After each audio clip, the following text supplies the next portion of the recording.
Hi guys, my name's Alana. Welcome back to my YouTube channel, Mental Health with Alana. If you're new here, please press the subscribe button, give this video a thumbs up, and also press the bell notification. I post videos every Monday and Friday, so if interested in mental health content or singing covers, then definitely subscribe and like, because sometimes I post extra videos during the week. For today's video, I'm going to be doing a self-harm scars Q&A. I have some questions that I will be answering. Hopefully I can come up with a good enough answer because this is coming off the top of my head and I'm quite tired today. I've literally already been out and then anyway, I did a bunch of stuff. Wasn't that much, but when you got chronic illness, it's a lot. So yeah, anyway, I'm gonna go with these questions. So, also trigger warning, I am talking about self-harm, but I'm talking about self-harm scars, so healed self-harm wounds. But the first question is, why does one do this? Is it the rush? And then she said, thank you. So, there are many reasons why someone may self-harm. It is very varied. It can be from, someone being very dissociated, trying to bring themselves back into reality. It can be to ground themselves again with like dissociation. It can be because their emotions are really dysregulated and kind of out of control and they don't know how to rein it in. It could be because you start to get addicted to the feeling, kind of like what she said was, is it a rush?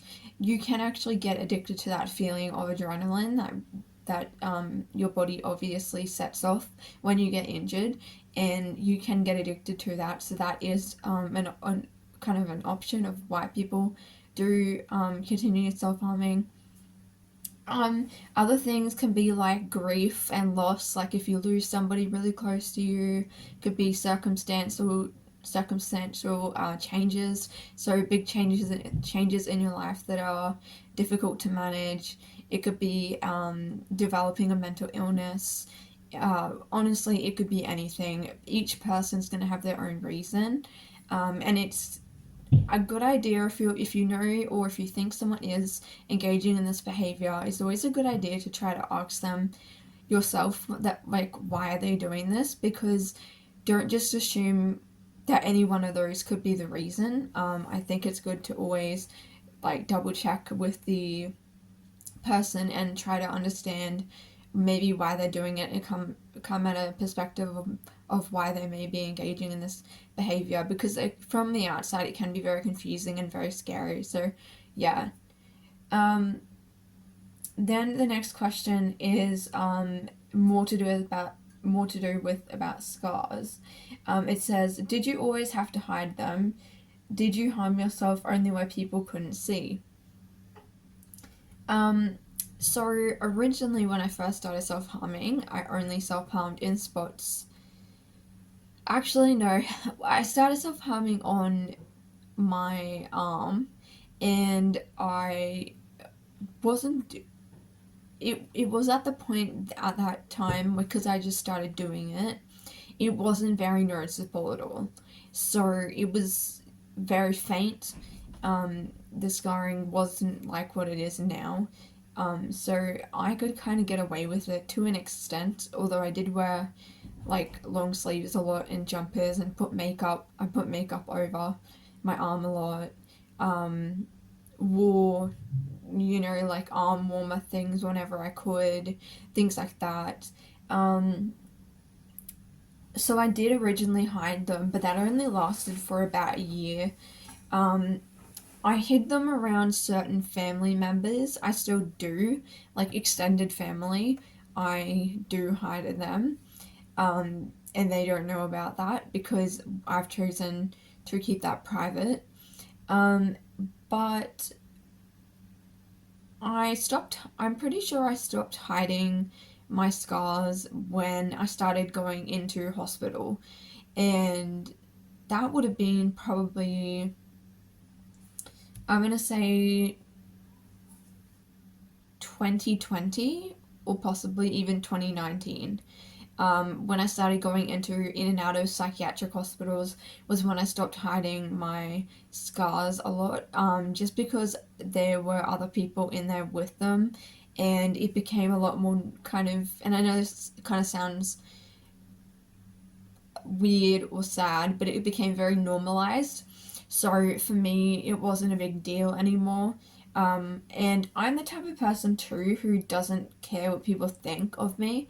So I don't really care what people think, or if people see and look. If they're bothered by it, then that's their problem. I don't really think much of it. It's not going to upset me or wreck my day. Um, I'm just I don't really care, but that's now. Maybe a few years ago, if someone had said something, I would have cared, and I think I was a lot more self-conscious with them at the beginning, and when my scars started to become a lot more obvious and stuff, I think I was probably more, yeah, I was probably more on the more reserved side, but now yeah, I go out all the time with my legs showing, my arms showing.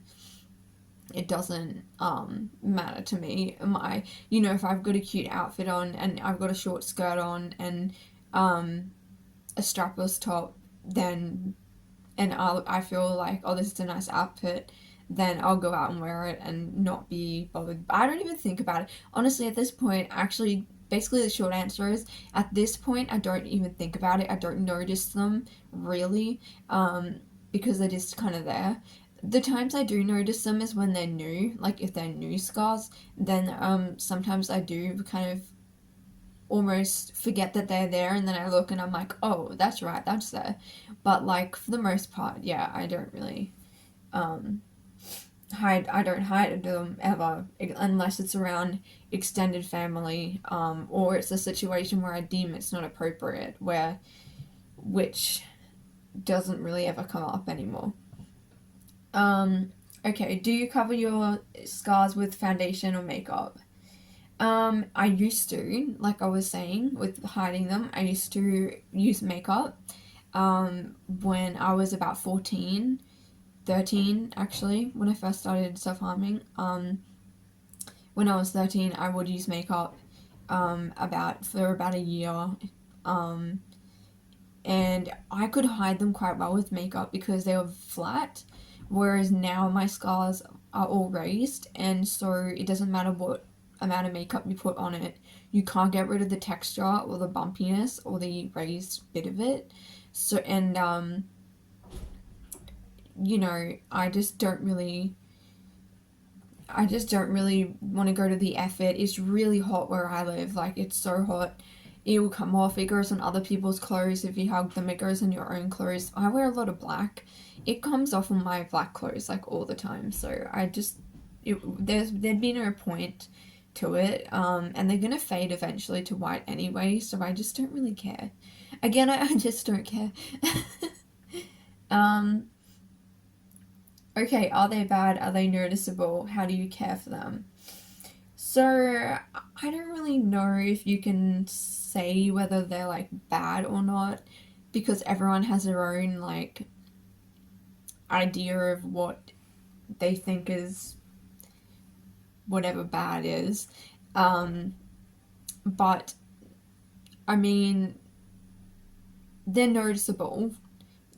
They're noticeable. I should have gotten medical attention, and I never did.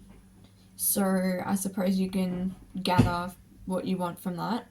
But I'm just thinking, how did I care? Were they noticeable? So yes, they are noticeable. They are quite noticeable, very noticeable. Especially because a lot of my scars are red still, even though it's been ages. They're still red. They take ages to go white. I had to wait 4 years for my leg to go completely white and flat, so flat scarring, so I could get my tattoo over it.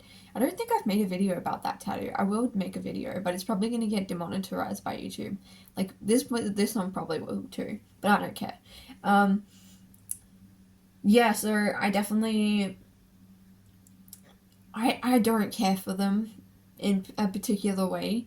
I mean, I moisturize when it's not hot. I moisturize, but at the moment it is stinking hot, and I am not moisturizing. It is disgusting. Um, so no, I'm not moisturizing right now. But moisturizing with vitamin E is something I always just recommend people to do. That will help. Vitamin E seems to just be really good. I don't know why. It takes away a lot of the discoloration of scars. Um, I don't really care for them, so I can't say anything. I'm not great with wound care. I'm not great with scar care. I do have silicone gel. I just don't put it on because the problem is that I've got such large amounts of scarring that it's in such a large areas on my body. It covers a lot of my body. I'm not gonna sit there and be putting gel or scar stuff or makeup on each scar. Like, I'm gonna be there for like a million years. I'm not doing that, so that's why I don't. But for other people, if you have limited areas or smaller sections, then yeah, vitamin E is something, it's cheap and it works well. Um, and yeah, that's what I mainly recommend. Okay, do they make you feel embarrassed, ashamed, or uncomfortable? So, no, not anymore. When I was younger and I was first kind of starting to self-harm, I was very, very uncomfortable about it. I was very embarrassed. I would go to extreme lengths. Also, because the problem was also for about a year, nobody actually knew that I was doing this. So you got to take that into consideration too. Um, but I was very, very uncomfortable up until I was probably about, I would say, 21. And then I started to become a lot more comfortable with my scars. I started to accept them a bit more. Like I said, because I'd been in hospital settings, there's other people with self-harm scars too, so like you become kind of more, you don't feel so weird, I suppose, and so isolated. You feel like there's some other people who get it, even if you don't even talk about it. You just feel like they get it because you kind of, you can relate in that way. But yeah, I did feel definitely really, really uncomfortable and embarrassed about it for quite a long time. And even with my family, like I would wear like long sleeves around the house and stuff and like long pants. Like, I wouldn't even walk around my own house like with my scars out, like it for a long time, probably up until I was about 21. And then I think, just like I said, because of being in hospital, becoming very unwell, developing illnesses that made me not really in reality, so I wasn't worried about my scars. I was not with it, with psychosis and things like that, and bipolar. So, obviously at those times, I wasn't really present to be thinking about my scars or the effect that it would have on anyone else or myself. So yeah, that's kind of the answer for that. But as I got older, and now, where I am now, I'm totally accepting. I don't feel embarrassed. I don't feel ashamed. I'm just accepting, and like, there's some few little times where I go, oh, I kind of wish that I had like nice skin again, like skin without any marks on them or anything like that. But then, I kind of just think, well, there's nothing I can do about it now. What's happened has happened. It's in the past, like, or whatever. Like, I can't really do anything about it. So why like dwell on it and get upset over it? And that's kind of how I see it. So I kind of answering these questions with how I used to feel to how I feel now, because it's been a long, long time. It's been over 10 years. I started doing this when I was 13, so um, yeah, so it was definitely like hard at the beginning, I would say, but now it's a lot easier. So that was the end of the Q&A. Thank you to the person who sent the questions in. I won't mention names just because I'm not sure whether the person wants to be named or not, just for privacy reasons. But thank you for the person who sent in some questions. I hope that this kind of gave you a bit of an idea of like how I deal with scars and stuff. If you want me to make another video on scars, please just send in your questions by DM. If you don't feel comfortable sending your questions in to be publicly kind of answered, you can always just DM me personally and I will try my best to get back to you and talk with you. So yeah, thank you guys so much for watching my video and I will see you in my next one. Bye!